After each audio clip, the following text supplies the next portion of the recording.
जय जय सद्गुरु ब्रह्म महाराज की जय। श्री शिवराम दीक्षित सद्गुरु परब्रह्मणे नमः। श्रीमद् बृहद्वासिष्ठ सिद्धांत निर्धारणुలను శ్రీమద్ అచలబాద ప్రతిష్టాపన ఆచార్యులను శ్రీమద్ రామడుగు శ్రీ శివరామ దీక్షితుల వారి చేరే చేంపబడిన శ్రీమద్ బృహద్వాసిష్టమును శ్రీ శివరామ దీక్షితీయము. ఇప్పుడు దీక్షితీయము నుంచి క్షేత్రజ్ఞ ద్వయదోషరహిత ప్రకరణము. స్వామి, నాకు యథార్థంగా భ్రాంతి లేని మార్గం సూచన చెయ్యండి. శిష్య, చేస్తాను. ఈ కలలో ఒక మనిషి వచ్చి కొంతసేపు ఉండి వెంటనే చూస్తూ ఉండంగానే ఏమీ లేదు. ఇది నీకు దృఢమా అనుమానమా? స్వామి, దృఢమే, కానీ కలలో వచ్చినవి అయోని సంభవాలు, ఇప్పుడు యోని సంభవాలు ఎలాగయ్యాయి? శిష్య, అలాగైతే విను. కలలోనే స్త్రీ పురుష సంయోగం కాలేదా? అలాగే గర్భిణీ కాలేదా? ప్రసూతి అయ్యి పిల్లలు పుట్టరా? పెద్దవారు కారా? ఒడుగులు కావా? వివాహాలు కావా? మళ్ళా కొడుకులు బిడ్డలు పుట్టరా? దొరతనం చెయ్యరా? భిక్షం ఎత్తరా? దానికి మూలం ఏమీ లేదు, దీనికి మూలం ఏమీ లేదు. నీకు ఏమైనా ఎక్కువ తక్కువ తోచినా చెప్పు. భ్రాంతి మేలుకొన్నదాకా తప్పదు. ఉన్నంతసేపు ఇది కళ, నిబద్ధి వలె అంటే నిజం వలె ఉంటుంది. వెంటనే గుర్తెరుగుచుండంగానే ఏమీ లేదు. అలాగే గర్భిణీ అయ్యింది, నీవే గుర్తెరుగుదువు. కొనకు చస్తే ఏమీ లేదని నీవే గుర్తెరుగుదువు.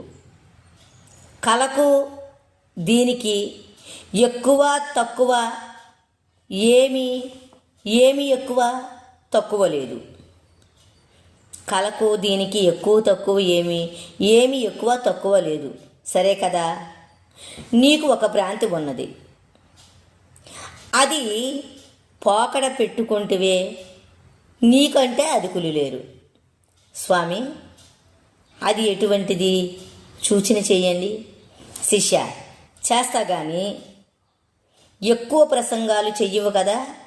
స్వామి, ఎంత మీకు భయమేమి? ప్రసంగం పుట్టకుండా సూచన చెయ్యండి. శిష్య, నేను చెయ్యంగానే ఏమి నీవు కనుక్కోవలే. స్వామి,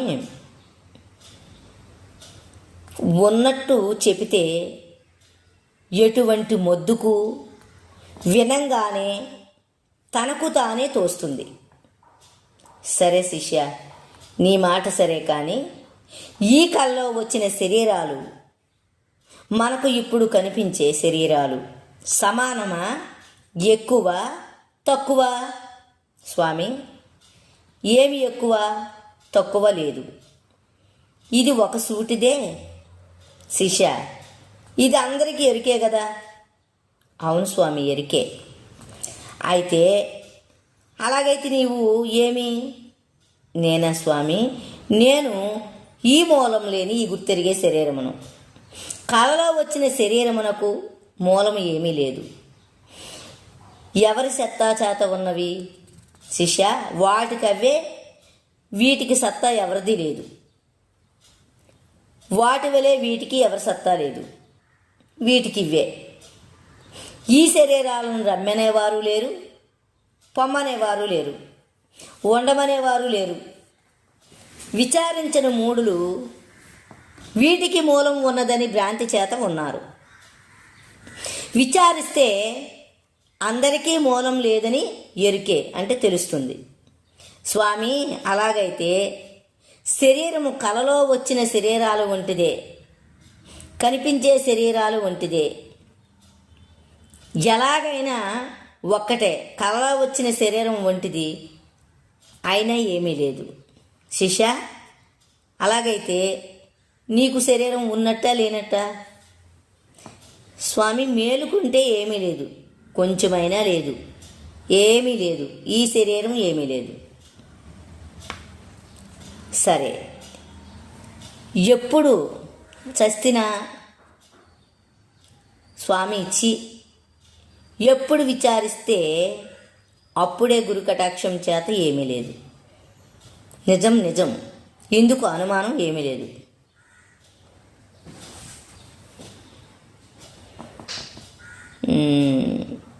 శిష్య, అయినా కొనకు చస్తే ఏమీ లేదు అంటారు స్వామి. అలాగైతే గురువు ఎందుకు?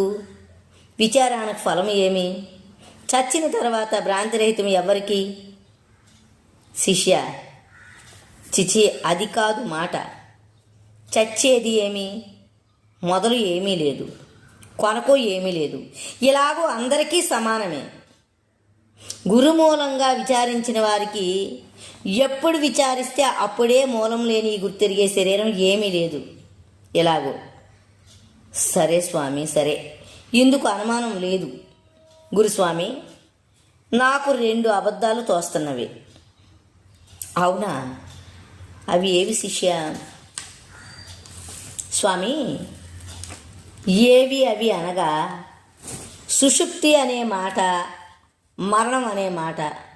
అది ఎలాగూ? శిష్య, మూలం లేని ఈ గుర్తెరిగే శరీరం ఏమీ లేకుంటే ఏమో. స్వామి, సరే, అది జాడే. శిష్య, సుషుప్తి అని మరణం అని మంది కల్పించారు, ఇంతే కానీ ఉన్నది ఒక్కటే. మూలం లేని ఈ గుర్తెరిగే శరీరం ఉన్నంతసేపు కలే. గురుమూలంగా కలలో వచ్చిన శరీరాలు ఎరుకతోటి ఉండంగానే ఏమీ లేదు అని తనకు తాను ఎలాగ దృఢమో, అలాగే గురుమూలంగా మూలం లేని గుర్తెరిగే శరీరం ఏమీ లేదని తాత్పర్యం. ఆయన అంటే నిజం తెలుసుకున్నా అదే మేలుకొనుట, ఇంతే కానీ ఒక్కటైనా అవస్థ లేదు. స్వప్నావస్థ. గురువు మేలు కొలిపితే అదే జాగ్రత్త, ఇంతే కానీ 4 అవస్థలు లేవు. ఈ శరీరం ఒక్కటే, 4 శరీరాలు అబద్ధం. మూలం లేని గుర్తెరిగే శరీరం స్వప్నావస్థ. గురు కటాక్షం చేత మేలుకుంటే అప్పుడే జాగ్రత్త, ఇంతే కానీ ఎక్కువ ముచ్చట్లు ఏమీ లేవు. స్వామి, నాకు చాలు. మీరు కష్టపడితిరి, శిష్యుడు మొద్దు ఏమో అని భయపడితిరి. ఇటువంటి ముచ్చట ఎవరికైనా దృఢం కాకపోయేనని మీరు భయం విడవండి. ఎంత మొద్దులు అయినా అనాయాసంగా తనకు తానే దృఢమవుతుంది. శిష్య, ఏమైనా ఆయాసం ఉన్నదే? స్వామి, అతి సులభం. ఇటువంటి సులభం ఉన్నదని ఎన్నడూ వినలేదు. మహాకఠినం ఉన్నదని విన్నా, అనేక సాధనలు చేసిన విన్నా. ఇప్పుడు విచారించుకుంటే గట్టుకు మోసిన కట్టెల వలె ఉన్నది. ఒక్క సాధన అయినా అక్కరకు రాకపాయే. సముద్రము కాళ్ళ చేత నడిచిపోయినట్టు అయ్యింది. శిష్య, శబాష్. గురువు అంటే ఇలాగ ఉండవద్దా? శబాష్. స్వామి, అయ్యా, సత్యం ఎవ్వరూ నమ్మరు. అబద్ధాలు మహానిబద్ధి అంటే నిజం అనిపిస్తుంది, వారు ఎంతవారు అనిపిస్తుంది. ఉన్నది ఉన్నట్టే సాధనలు లేకుండా అనాయాసంగా చెప్పి సూచన చేసిన వారికి ఏమైనా ఇస్తామంటే హౌ? వారికి ఏమి కావాలి? మనకు ఏమి ఉన్నది? ఎక్కడికక్కడనే అనిపిస్తుంది. ఎన్నడైనా స్వయం పాకమైనా ఇద్దామంటే అనుకూలపడదు. అబద్ధాలు చెప్పిన వారి కర్మం మంచిది కనుక బుద్ధి పుట్టింది, వారికి ప్రాప్తి ఉన్నది. శిష్య, బహువిద్యా భాత్ నహి. స్వామి, అన్నమాట యథార్థం వలె ఉన్నది. ఇది ఏమో కానీ అధికులకు ప్రయత్నం చేసిన వారికి ముట్టదు. ఇది ఏమో కానీ వారికే ప్రాప్తి లేదో మనకే భాగ్యం లేదో అన్న ఈ వింత తెలియదు. స్వామి, నాకు చాలు. సరే, ఈ రోజుకి ఈ భాగం ఇంతటితో ముగిస్తూ రేపటి భాగంలో మళ్ళా కలుసుకుందాం. జై జై